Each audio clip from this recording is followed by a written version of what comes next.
Hello friends, मैं पीयूष आपका स्वागत करता हूं समर्पण आईएएस के यूट्यूब चैनल पे। और इस चैनल पे हम लोग चला रहे हैं करंट अफेयर की सीरीज। रोज आपके लिए एक नया और इंटरेस्टिंग और इम्पोर्टेंट टॉपिक लेके आते हैं जो कि आपकी यूपीएससी आईएएस एग्जाम के लिए इम्पोर्टेंट रहेगा हमेशा।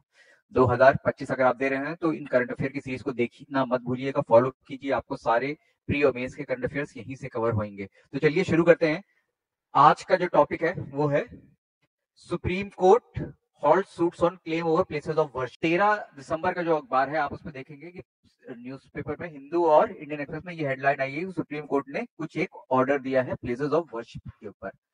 वो ऑर्डर क्या है वो हम पढ़ेंगे। ये एक हिंदू का आर्टिकल का कटआउट है जो आपको बता रहा है कि हिंदू में ये निकला है, ऐसे इंडियन एक्सप्रेस में भी निकला है। प्लेसेस ऑफ वर्शिप एक्ट क्या है जो इस समय विवाद में है। चैलेंजेस क्या किए गए हैं एक्ट को। कुछ लोग हैं ऐसे जो कि एक्ट को चैलेंज कर रहे हैं, एक्ट को रिपील करवाना चाह रहे हैं, एक्ट को अनकॉन्स्टिट्यूशनल घोषित करवाने के लिए उन्होंने पिटीशन दी है, तो उनका क्या कहना है। वैसे similarly places of worship act को इम्प्लीमेंट करवाने के लिए, मतलब फॉर द एक्ट की एक्ट को नल एंड वॉइड ना घोषित करे, उसके लिए भी कुछ पिटीशन दी गई है। तो उन पिटिशनर्स का भी कुछ कहना है, उनकी बात भी सुनेंगे। और फिर देखेंगे कि प्लेसेस ऑफ वर्शिप जो अंडर डिस्प्यूट है, जो आप आजकल विवाद सुन रहे हो, जैसे संभल में जाबा मस्जिद का आपने विवाद सुना, ज्ञान वापी मॉस्क का आपने विवाद सुना, अजमेर शरीफ के ऊपर चैलेंज जो है तो वो सब सुना। तो ऐसे लगभग 10 विवाद हैं इंडिया में जो अभी वेरियस सिविल कोर्ट्स के अंदर चल रहे हैं। तो उनके भी नाम देखेंगे कौन कौन से हैं। और क्योंकि ये इंपॉर्टेंट हो जाता है पेपर 1 के लिए, सेक्युलरिज्म की जहां बात आती है, पेपर 2 के लिए जहां पर सुप्रीम कोर्ट की फंक्शनिंग की बात आती है, और आपके गवर्नेंस के लिए कि जहां पे एक्ट्स और लॉज भी हम लोग पढ़ते हैं, कुछ इंपॉर्टेंट एक्ट और लॉज जो कि न्यूज में रहते हैं। तो चलिए शुरू करते हैं आज का। किस कोर्ट ने, सुप्रीम कोर्ट ने क्या बोला है। सुप्रीम कोर्ट की एक बेंच है जो जिसको हेड किया है आज प्रेजेंट सीजेआई ने, संजीव खन्ना। उनके साथ साथ 2-3 जज की ये बेंच है। दूसरे जज है एक संजय कुमार और तीसरे है केवी विश्वनाथन। उन्होंने सिविल कोर्ट्स, क्योंकि जितने भी आप स्ट्रक्चर देखो, हाई कोर्ट है, पहले सुप्रीम कोर्ट है, फिर हाई कोर्ट है, फिर नीचे सबऑर्डिनेट कोर्ट्स है, सबऑर्डिनेट कोर्ट में सिविल कोर्ट्स भी रहती है। तो सिविल कोर्ट्स को उन्होंने बार किया है कोई नया सूट एड्रेस करने से, रजिस्टर करने से, कि सूट का मतलब होता है कोई नया केस लेने से, या फिर उनको बार किया है, रोका है कोई नया ऑर्डर, फाइनल और इंटरिम दोनों तरह के ऑर्डर को पास करने से उन पेंडिंग केसेस में जो कि चल ही रहे हैं, जहां पे क्या हो रहा है, कुछ टेम्पल्स को क्लेम किया जा रहा है, कुछ मॉस्क की जमीन पे, इस बेसिस पे कि ये जगह पे कभी टेम्पल रहा था और मुगल इन्वेडर्स, इस्लामिक इन्वेडर्स ने उनको तोड़ के, इस्लामिक रूलर्स ने उनको तोड़ के 16, 17 उससे पहले की सेंचुरी में वहां पे मॉस्क बनाई है। तो इस समय सिविल कोर्ट्स में कई, जैसे मैंने बोला, 10 mosque, temple and mosque dispute चल रहे हैं, जिसमें पिटिशनर्स ने ये क्लेम किया है कि इस मॉस्क जगह पे पहले कहीं ना कहीं मंदिर होगा और उसको तोड़ा गया है 16, 17 तो उससे पहले की सेंचुरीज में मुस्लिम और इस्लामिक इन्वेडर्स ने, और जिसकी वजह से वहां पे आज की डेट में मॉस्क बनी हुई है।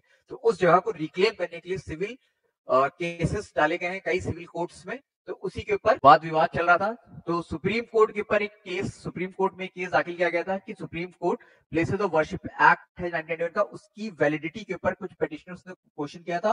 और मैंने जैसे कि पहले बोला कि कुछ पिटिशनर्स ने बोला था कि इस एक्ट को इम्प्लीमेंट किया जाए, क्योंकि ये एक्ट बाय लेटर स्पिरिट सही से इम्प्लीमेंट नहीं हो पा रहा है।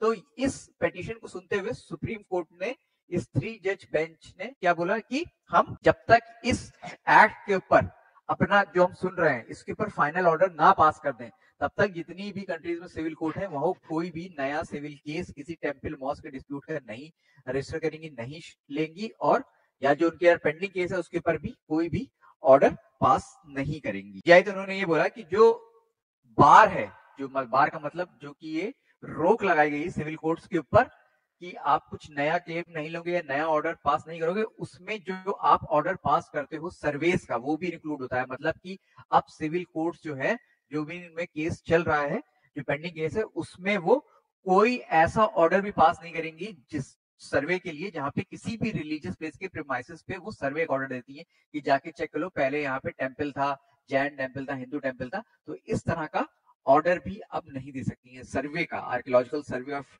इंडिया का ऑर्डर देती थी या फिर कोई दूसरा आर्कियोलॉजिकल डिपार्टमेंट को देती थी। तो इस तरह का कोई सर्वे का ऑर्डर भी नहीं दिया जाएगा। और जैसे कि मैंने पहले बोला, इस समय करंटली 18 केसेस चल रहे हैं 10 रिलीजियस श्राइन्स के ऊपर, जो कि आपके टेम्पल और मॉस्क डिस्प्यूट की कैटेगरी में होते हैं, कि यहाँ पे पहले टेम्पल था, आज की डेट में मॉस्क है। और उन्होंने बेंच ने ये भी बोला कि कोर्ट जो है ना तो कोई नया फ्रेश सूट रजिस्टर करे अपने ऊपर, और ना ही क्या कहते हैं किसी टाइप की कोई प्रोसीडिंग अपने कोर्ट में चलाए, जब तक कि सुप्रीम कोर्ट जो है वो फर्दर ऑर्डर नहीं दे देती इस केस में। के जस्टिस के वी विश्वनाथन का ये कहना है कि civil courts can not run a race with supreme courts, मतलब सिविल कोर्ट्स आजकल बहुत ज्यादा तेजी से इस तरह के केसेस को रजिस्टर कर रही हैं और उनके ऊपर ऑर्डर पास कर रही हैं, तो वो क्या कहते हैं तब तक रुक जाए जब तक कि सुप्रीम कोर्ट अपना ऑर्डर नहीं दे देता है इस चीज के ऊपर, कि मतलब वो सुप्रीम सुप्रीम क्योंकि ये जो एक्ट है जो कि चैलेंज किया गया है, ये भी सेम ही टाइप का एक्ट है, सेम ही मतलब टेम्पल और मॉस्क के डिस्प्यूट का एक्ट है। तो जब तक कि हम इस पे फाइनल ऑर्डर ना दे दे तब तक सिविल कोर्ट कोई नया केस ना ले और हमारे साथ रेस ना लगाए। उनका ये कहने का मतलब है कि हम पहले ऑर्डर देंगे, फिर उसके अकॉर्डिंग जो सुप्रीम कोर्ट ऑर्डर रहेगा उसके अकॉर्डिंग सिविल कोर्ट जो है देश भर की जहां पे पेंडिंग केसेस चल रहे हैं, क्यों तो वो अपने फर्दर प्रोसीडिंग करेंगी, क्योंकि जो ये एक्ट है वो इसी बारे में प्लेसेस ऑफ वर्शिप के बारे में ही है। तो पहले हम ऑर्डर सुना दें और ये जो प्लेसेस ऑफ वर्शिप के डिस्प्यूट चल रहे हैं ये फिर उसके अकॉर्डिंगली ही डील करेंगी सिविल कोर्ट्स की। बात करते हैं, अब इतनी बात कर रहे हो तो प्लेसेस ऑफ वर्शिप की भी एक्ट जो प्लेसेस ऑफ वर्शिप एक्ट है 1991 का, उनकी बात भी कर लेते हैं। ये अयोध्या मूवमेंट जब चल रहा था, अयोध्या मूवमेंट मतलब राम जन्मभूमि और बाबरी मस्जिद डिस्प्यूट जब चल रहा था, उस समय ये एक्ट लाया गया था और ये एक्ट प्रोहिबिट करता है, रोकता है कोई भी प्लेसेस ऑफ वर्शिप के कन्वर्जन को रोकता है, कि अगर यहाँ पे मॉस्क थी तो अब ये इसको कन्वर्ट करके टेम्पल नहीं कर सकते, या कि यहाँ पे टेम्पल था तो इसको कन्वर्ट करके कुछ और प्लेस ऑफ वर्शिप नहीं कर सकते। तो ये किसी भी टाइप ऑफ जो प्लेस ऑफ वर्शिप है उसके कन्वर्जन को रोकता है, और ये प्रोवाइड करता है कि जो प्लेसेस ऑफ वर्शिप 15 अगस्त 1947 को जो उनका कैरेक्टर था वही सेम कैरेक्टर को मेंटेन करने के लिए ये गवर्नमेंट ऑफ इंडिया को बोलता है। मतलब कि जो 15 अगस्त 1947 को अगर कोई प्लेस ऑफ वर्शिप का कैरेक्टर मॉस्क का था, मतलब मुस्लिम कैरेक्टर था, तो वो गवर्नमेंट उसका मुस्लिम कैरेक्टर या मॉस्क वाला कैरेक्टर प्रोटेक्ट करेगी। अगर कोई टेम्पल था तो उसका टेम्पल का कैरेक्टर प्रोटेक्ट करेगी। जो भी उनका कैरेक्टर रहा हो आजादी के समय, वो गवर्नमेंट आपकी प्रोटेक्ट करेगी, उस रिलीजियस कैरेक्टर को प्रोटेक्ट करेगी। लेकिन क्योंकि इससे जो राम जन्मभूमि और बाबरी मस्जिद का डिस्प्यूट था वो तो इससे पहले ही से ही चल रहा था, इसीलिए इस वाले डिस्प्यूट को इस एक्ट से बाहर रखा गया। मतलब उन्होंने बोला कि 15 अगस्त को, क्योंकि 15 अगस्त को जो बाबरी मस्जिद थी वो मॉस्क केस में थी, वो मॉस्क एक मस्जिद थी, तो उसको इससे अलग रखा गया क्योंकि उसका डिस्प्यूट तो 1991 से पहले से ही चल रहा था, तो वो सब जुडिस था, तो इस वजह से उसको अलग से एग्जेम्पशन दिया गया कि ये वाला डिस्प्यूट जो है इसको अलग रखा जाए, लेकिन इसके अलावा जितने भी मंदिर, मस्जिद, चर्च, गुरुद्वारे हैं उनका जो 15 अगस्त 1947 में कैरेक्टर था वही कैरेक्टर रहेगा एज इट इज। हम उस चीज को क्या कहते हैं नहीं छुएंगे इस बात को।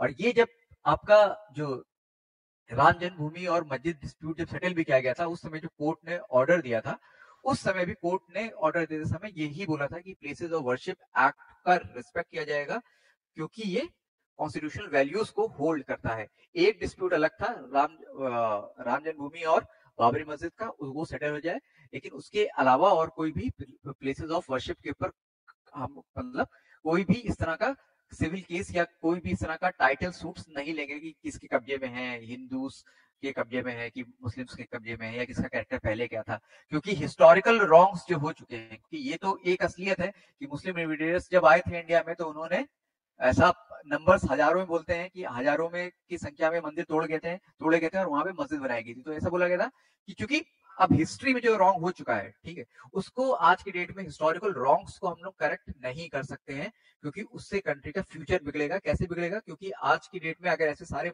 मस्जिद को तोड़ के टेम्पल्स बनवाए जाए तो कम्युनल टेंशन होगी। तो उन्होंने बोला था कि जो हिस्टोरिकल रॉन्ग्स हो चुके हैं अब उनको करेक्ट इस समय नहीं किया जा सकता।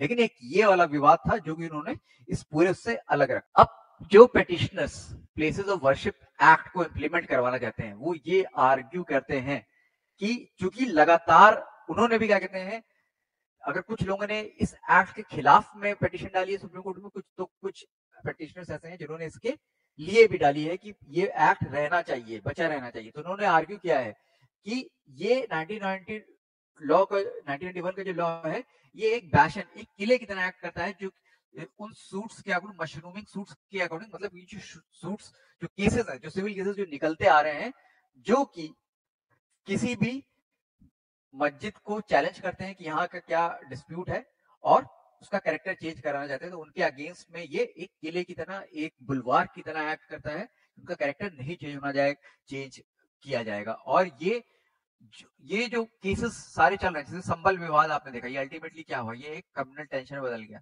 तो इस तरह के जो जितने भी सिविल केसेस चल रहे हैं, ये अल्टीमेटली कम्युनल टेंशन को ही रास्ता खोजते हैं। तो उन कम्युनल टेंशन ना होने पाए, उसके लिए जो ये 1991 का एक्ट है, इस लाया ही इसलिए गया था क्योंकि जितनी बार भी कोई भी मस्जिद या मॉस्क का टेम्पल का डिस्प्यूट कोर्ट में जाएगा, उतनी बार कम्युनल टेंशन क्रिएट करेगा। क्योंकि हमारे पीछे एग्जाम्पल है बाबरी मस्जिद और राम जन्मभूमि का, कि उसके दौरान कितने दंगे हुए थे और कितने लोगों की जाने गई थी। और उन पिटिशनर्स ने ये भी बोला कि ये जो इस तरह के सूट्स, इस तरह के केसेस जो हैं, ये 1991 के एक्ट का सेक्शन 3 और सेक्शन 4 को वॉयलेट करते हैं। सेक्शन 3 क्या कहता है? सेक्शन 3 जो होता है एक्ट का, जो रिलीजियस कैरेक्टर होता है, एनी प्लेस ऑफ वर्शिप के कन्वर्जन को प्रोहिबिट करता है, मना करता है। प्रोहिबिट्स द कन्वर्जन ऑफ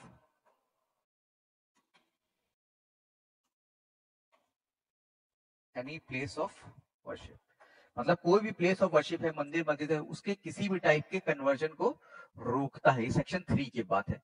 और सेक्शन 4 क्या बोलता है? सेक्शन 4 जो है वो पॉजिटिव ऑब्लिगेशंस कास्ट करता है, इंपोज करता है गवर्नमेंट के ऊपर, कि वो रिलीजियस कैरेक्टर जो है हर प्लेसेस ऑफ वर्शिप का, उसको मेंटेन करके रखे, बचा के रखे, जैसे कि 15 अगस्त 1947 में हुआ के टाइम पे रहा होगा। वही चीज है जो कि कोर्ट, जो कि इस एक्ट का असली मोटिव है, ऑब्जेक्टिव है, कि ये रिलीजियस कैरेक्टर को मेंटेन करके रखे, to maintain the religious character of any place of worship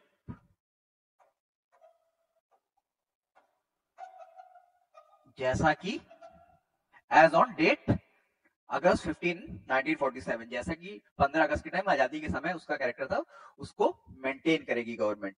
justice श्रीनाथन, जो कि इस बेंच के वन ऑफ द जज थे, उन्होंने ये बोला, सेक्शन 3 जो है, it is an effective manifestation और रिटेरिएशन ऑफ कॉन्स्टिट्यूशनल प्रिंसिपल्स। आपको किस कॉन्स्टिट्यूशनल प्रिंसिपल्स की बात करी?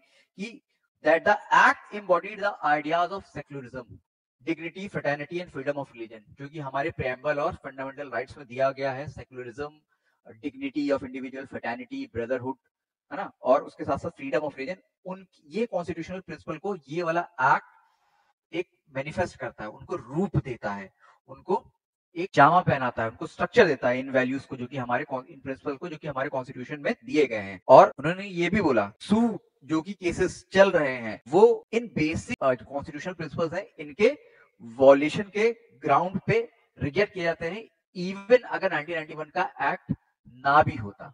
क्योंकि ये जो सूट्स या केसेस इस समय डाले जा रहे हैं सिविल कोर्ट्स में, वो क्या कर रहे हैं? वो प्लेसेस ऑफ वर्शिप एक्ट को चैलेंज कर रहे हैं, क्योंकि उसने क्या बोला है कि जिस प्लेस ऑफ वर्शिप का जो भी रिलीजियस कैरेक्टर 15 अगस्त 1947 में था, वही रहेगा। लेकिन केसेस क्या कर रहे हैं?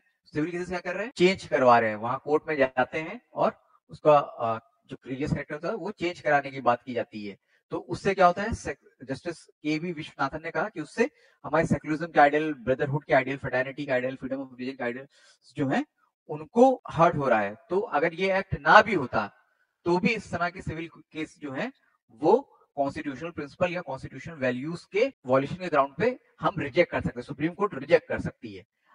लेकिन कुछ लोग जो है वो चैलेंज करते हैं। ये तो उन लोगों की बात होगी जो कि इस एक्ट के फेवर में है, कि ये एक्ट रहना चाहिए, क्योंकि ये कम्युनल टेंशन को कम करता है, या फिर कम्युनल टेंशन को क्रिएट होने से रोकता है। क्योंकि जितनी बार भी कोई सिविल केस जाएगा, उतनी बार कम्युनल टेंशन होगी। तो लेकिन कुछ लोग ऐसे हैं जो कि इस एक्ट को चैलेंज कर रहे हैं, कि मतलब इस एक्ट को नल एंड वॉइड घोषित कर दे, सुप्रीम कोर्ट इसको अनकॉन्स्टिट्यूशनल घोषित कर दे और इस एक्ट का एग्जिस्टेंस खत्म हो जाए। अब इन्होंने ये जो पेटिशंस हैं, ये 2020 से सुप्रीम कोर्ट में डली हुई हैं और ये 1991 का जो एक्ट है प्लेसेस ऑफ वर्शिप एक्ट उसको चैलेंज करती हैं। इन पिटिशनर्स का जो क्लेम है उनका ये कहना है जब ये एक्ट पास किया गया था उस समय जुडिशरी से उनके जुडिशियल रिव्यू की पावर इस एक्ट ने ले ली थी। क्या कहते हुए? By abating the claims that existed at the time of passing the law, मतलब कि लॉ को पास करते समय जो भी क्लेम्स उस समय एग्जिस्ट कर रहे थे, कई डिस्प्यूट उस समय एग्जिस्ट कर रहे थे, उनको रोक दिया गया कि ये कोई डिस्प्यूट नहीं है और जुडिशरी में जा नहीं सकता कोई इसको लेके, क्योंकि इस प्लेसेस ऑफ वर्शिप एक्ट ने ये गवर्नमेंट के ऊपर एक रिस्पॉन्सिबिलिटी डाल दी है कि हर वो प्लेस ऑफ वर्शिप का रिलीजियस कैरेक्टर मेंटेन करेगी एज इट इज।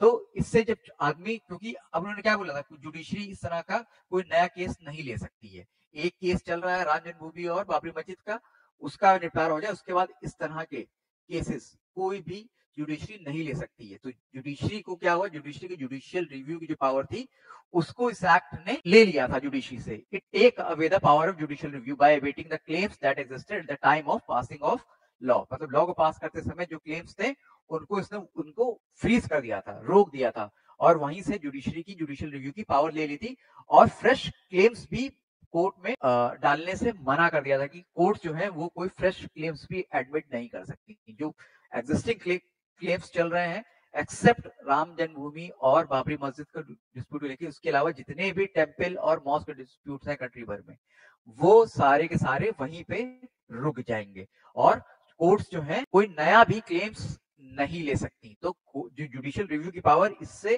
जुडिशरी की चली गई, क्योंकि जुडिशरी अब नया जो केस चल रहा था ना उस पर कोई ऑर्डर सुना सकती है और ना ही इस नेचर का कोई दूसरा डिस्प्यूट ले सकती है। तो जुडिशियल रिव्यू की पावर खत्म कर दी इस एक्ट ने। तो इन पिटिशनर का एक तो कहना यह था कि चूंकि जुडिशियल रिव्यू की पावर खत्म कर रहा है इस वजह से ये एक्ट अनकॉन्स्टिट्यूशनल है। दूसरा इन्होंने बोला कि इस एक्ट ने 15 अगस्त 1947 जो आजादी की डेट थी इसको रेट्रोस्पेक्टिवली चूज किया था। रेट्रोस्पेक्टिवली का मतलब क्या होता है, पहले की डेट जो गुजर गया हो वहां से को लिया था। तो एक्ट का पास हुआ था 1991 में। तो अगर क्या कहते हैं इस एक्ट को रिलीजियस कैरेक्टर मेंटेन करवाना ही था किसी भी प्लेसेस ऑफ वर्शिप का, तो अपने एक्ट में ये डेट डालता, या जिस डेट से ये एक्ट इन्फोर्स हो रहा है, लागू हो रहा है, वो डालता। इसने आजादी की डेट को डाली, और जो आजादी की डेट डाली है वो आर्बिट्रेरी डेट है, क्योंकि religious character of places of worship की अगर बात करी जाए तो उनका तो कैरेक्टर चेंज हुआ ही हुआ है। 15 अगस्त 1947 से पहले तो चेंज हुआ ही हुआ है। तो ये 15 अगस्त की ही डेट क्यों डाली, उससे पहले की डेट डालता, 15-16 सेंचुरी की डाल देता, तो जो आज मॉस्क है वहां पे टेम्पल होता।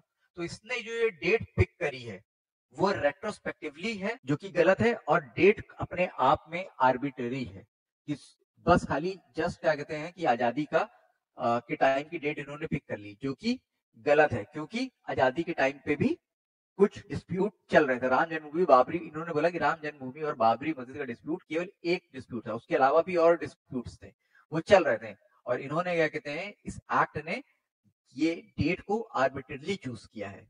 इस डेट के चूज होने से आप रिलीजियस कैरेक्टर जो है किसी भी प्लेस ऑफ वर्शिप का उसका डिटरमाइन नहीं हो सकता, क्योंकि हिस्ट्री में कुछ रॉन्ग्स हुए हैं, मुस्लिम इन्वेडर्स ने मंदिर गिराए हैं। तो जस्ट आप कम्युनल टेंशन को रोकने के लिए या कम्युनल हार्मनी मेंटेन करने के लिए, तो आप किसी एक कम्युनिटी के सेंटिमेंट्स के साथ नहीं खेल सकते हो। तो ये जो यहाँ पे जो डेट ली गई है वो आर्बिट्रेरी है, उससे हिंदू सेंटिमेंट्स हर्ट होते हैं, क्योंकि ये डेट वाजिब नहीं है, क्योंकि इस डेट की जगह कुछ और डेट रखोगे तो भी ये इस तरह के डिस्प्यूट्स पैदा होंगे ही होंगे। ये जिन लोगों ने इस एक्ट को चैलेंज किया उनका ये कहना था। अब आते हैं हम लोग कौन कौन से सूट्स हैं या कौन कौन से केसेस हैं मॉस्क और टेम्पल डिस्प्यूट के जो चल रहे हैं। एक संभल में आपने बहुत रिसेंटली सुना होगा कि पत्थरबाजी हुई, पुलिस फायरिंग हुई, जिसमें कुछ लोग मारे गए। तो शाही जामा मस्जिद जो कि संभल में है यूपी में, इसमें नवंबर 19 को एक सूट फाइल हुआ था। फायरिंग और जो हुई थी पुलिस की तरफ से और जो पत्थरबाजी हुई थी राइटर्स की तरफ से, वो हुई इस बेसिस पे थी क्योंकि एक सूट डाला गया था, केस डाला गया था सिविल कोर्ट में, और उस कोर्ट ने बोला था कि एक सर्वे ऑर्डर किया था इस जामा मस्जिद का कि आप सर्वे कीजिए और पता लगाइए कि इसका रिलीजियस कैरेक्टर क्या था, पहले क्या यहाँ पे कोई मॉस्क थी, पहले यहाँ पे कोई टेम्पल था कि नहीं था।